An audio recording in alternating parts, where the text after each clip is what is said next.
सुप्रभात बच्चों, रिमझिम इस हिंदी पाठ्यपुस्तक के अंतर्गत आज हम पाठ 7 जिसका नाम है रसोईघर, इस विषय से संबंधित अध्ययन करेंगे। रसोईघर इस शब्द से आप परिचित होंगे बच्चों। रसोईघर का मतलब क्या होता है, जिसे हम इंग्लिश में किचन कहते हैं, करेक्ट। रसोईघर जहाँ पर हमारी मम्मी क्या करती है, खाना बनाती है, हमारे लिए नाश्ता बनाती है, हमारे लिए चाय दूध ये सारी चीज़ें रसोई घर में बनाती है। तो चलो देखते हैं हम कि रसोई घर में कौन सी चीज़ें होती है और उन चीज़ों का हम किस तरीके से इस्तेमाल करते हैं।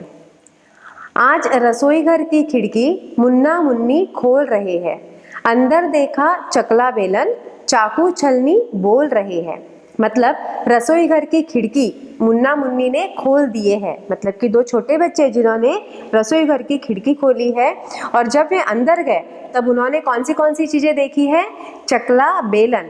तो ये जो चकला और बेलन है बच्चों, तो ये चीज़ से हम क्या करते हैं, हमारी मम्मी इस पर क्या बनाती है, तो चकला और बेलन, इसकी सहायता से मम्मी रोटी बनाती है ना। ये बेलन है, इसकी सहायता से मम्मी यहाँ पर रोटी बेलती है।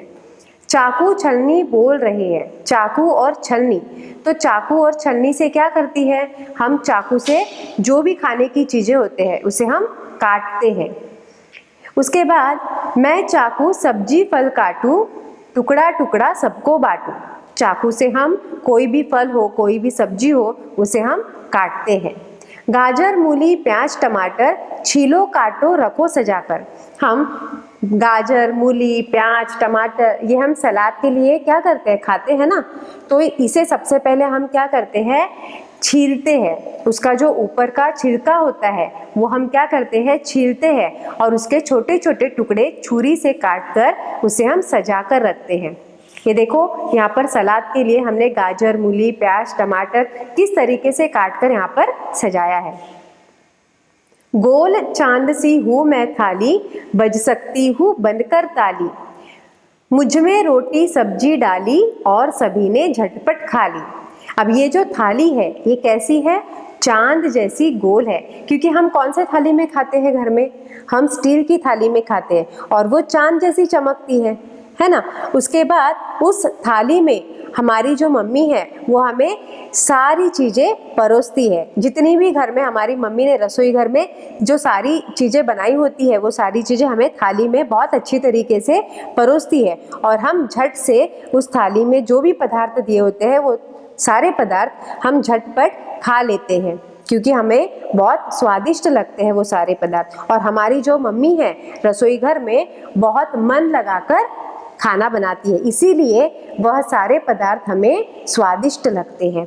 तो इस तरीके से इस कविता में, रसोई घर जो कविता है उस कविता में कौन सी चीज़ों से हम कौन से काम करते हैं, किसका उपयोग किस चीज़ों के लिए करते हैं, इस कविता में बताया गया है। अब यहाँ पर देखो बच्चों, कुछ और काम बताए गए हैं। यहाँ पर हमें लिखना है कि कौन सी चीज़ से हम क्या काम करते हैं। मैं चाकू हूँ, मैं सब्जी काटती हूँ। चाकू से हम सब्जी क्या करते हैं, काटते हैं। उसके बाद यहाँ पर एक चित्र दिया हुआ है, यह चित्र है चकला बेलन। हम चकला बेलन है, हम रोटी बेलते हैं, इससे हम रोटी बेलते हैं। मैं छलनी हूँ, मैं चाय छानती हूँ। ये चलनी का चित्र है बच्चों, इससे चाय छानी जाती है। मैं थाली हूँ, मुझ में खाना खाओ। यह देखो यह थाली है जिसमें हम खाना खाते हैं। मैं छिलनी हूँ, मुझसे छिलका आलू गाजर प्याज टमाटर। ये क्या है बच्चों, छीलनी है, इससे हम आलू गाजर इसका हम क्या करते हैं, छिलका निकाल कर उसे हम खाते हैं। उसके बाद आगे का प्रश्न है, रसोई घर का चित्र देखो और बताओ कि यह सही है या गलत है। पहला है, पतीला चूल्हे के नीचे है।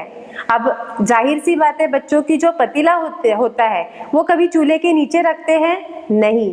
पतीले में अगर हमें कोई पदार्थ बनाना है तो हम उसे चूल्हे के ऊपर रखेंगे, तो इसलिए यह वाक्य गलत है। चूहा अंगीठी के अंदर बैठा है, यह वाक्य भी गलत है, इसलिए यहाँ पर हमने गलत का निशान लगाया है। उसके बाद है, टोकरी में आम रखे हैं, ये वाक्य सही है, इसलिए यहाँ पर सही का निशान आएगा। अक्षय चावल बिन रहा है सही। जरूरी नहीं है कि लड़कियां ही चावल बीनती है, परिस्थिति जब आती है तब लड़के भी काम करते हैं, है ना। जब हमारी मम्मी की तबीयत अगर जब खराब होती है, थोड़ा सा बुखार आता है, तो कभी कभी हम भी अपनी माँ की मदद करते हैं। माँ खाना बना रही है, सही है। आले में लालटेन रखी है, गलत है। दादी किताब पढ़ रही है, सही है। सुहानी खिड़की से झांक रही है, गलत है। आगे का प्रश्न देखते हैं। यहाँ क्या काम हो रहा है, गोला लगाओ। अभी यहाँ पर सबसे पहले तो माँ बैठी हुई है जो कि चूल्हे पर क्या बना रही है। देखो, एक कढ़ाई है, उसमें तेल है, और यहाँ पर जो पूरी है वो क्या करी जा रही है, सेकी जा रही है, बेली जा रही है या तली जा रही है। यहाँ पर जो पूरी है वो तेल में तली जा रही है, इसीलिए यहाँ पर तलने का काम हो रहा है। किनसे काटोगे, यहाँ पर बहुत सारी चीजें दी हुई है, उनके नाम दिए हुए हैं। हमें यह बताना है कि कौन से चीजों से हम कौन सी चीजें काटते हैं। अब सबसे पहले यहाँ चाकू है, तो चाकू से हम जो चीजें हैं वो क्या करते हैं बच्चों, काटते हैं। जैसे फल हो, सब्जी हो, तो काटने के लिए हम चाकू का उपयोग करते हैं। इसके बाद है सिलबट्टा। सिलबट्टा का उपयोग हम काटने के लिए नहीं करते हैं। इसका उपयोग अगर किसी चीज को हमें पीसना हो तो हम सिलबट्टे का उपयोग करते हैं। ये पुराने जमाने के लोग इसका उपयोग करते थे। उसके बाद है छिलनी। इसका उपयोग हम कोई भी घर की जो चीजें होती है, जो भी गाजर हो, मूली हो, तो हम इससे नहीं छिलते। उसके बाद है पहसूल। इससे भी हम कोई भी चीजें काटना हो तो हम इस चीज का उपयोग करते हैं। उसके बाद है दाव। ये जो है ये काटने के लिए इसका उपयोग नहीं किया जाता है। कैंची, इसका उपयोग हम कपड़ा या कागज काटने के लिए करते हैं। हथौड़ा, इसका उपयोग काटने के लिए नहीं किया जाता है। गुलेल, इसका भी उपयोग काटने के लिए नहीं किया जाता है। ढक्कन, ढक्कन का उपयोग भी काटने के लिए नहीं बल्कि कोई भी चीजों को ढकने के लिए किया जाता है। आगे का प्रश्न है, किससे क्या काटोगे। यहाँ पर कपड़ा है, तो कपड़ा जो है वो हम कैंची से काटते हैं। कागज, ये भी हम कैंची से ही काटते हैं। आम को काटने के लिए हम छुरी का उपयोग करते हैं। बैंगन को काटने के लिए भी हम छुरी का उपयोग करते हैं। रस्सी को काटने के लिए भी हम छुरी या चाकू का उपयोग करते हैं। सेब, इसे भी काटने के लिए हम चाकू का उपयोग करते हैं। गन्ना, इसे भी काटने के लिए हम चाकू या छुरी का उपयोग करते हैं। तो इस तरीके से बच्चों यहाँ पर जो रसोई घर है, रसोई घर में हमने सारी चीज़ें देखी है। इन चीज़ों का क्या उपयोग होता है यह हमने इस पाठ में पढ़ा है, और इसी तरीके से यह पाठ यहाँ पर समाप्त होता है। धन्यवाद।